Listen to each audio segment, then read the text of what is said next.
time for us to look at the next type of chart, and this one is called a flow chart.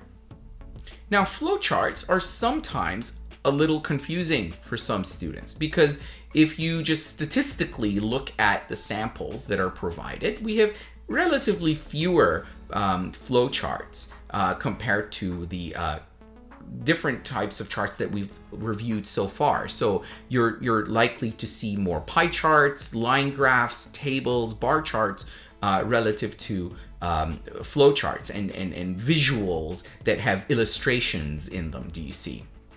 But let's learn about this type of chart and let's see what kind of data it holds. I'll read the description. The flow chart shows the process involved in producing pulp from wood and how the pulp is used to produce paper. The instructions remain the same. Summarize the information by selecting and reporting the main features and make comparisons where relevant.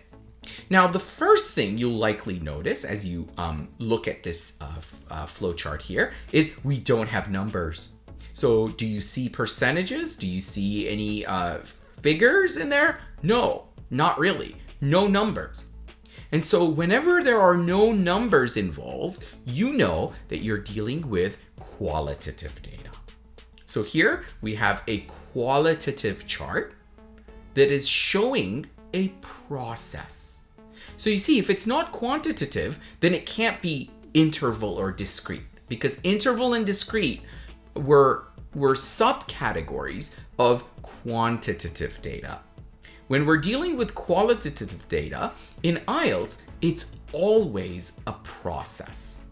So what do we see here? Here we see the process through which paper is produced, right? So we have conifer trees, they're logged, and the wood is used to create, bark, and they're the bark is then used to create wood chips. So as you can see, there are steps through which this process results in the production of paper.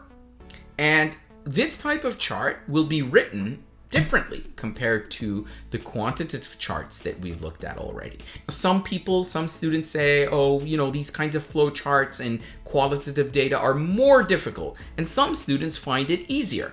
It really depends, but we're going to learn some really good structures, and later I will show you exactly how to construct your response, regardless of whether you're dealing with quantitative or qualitative data.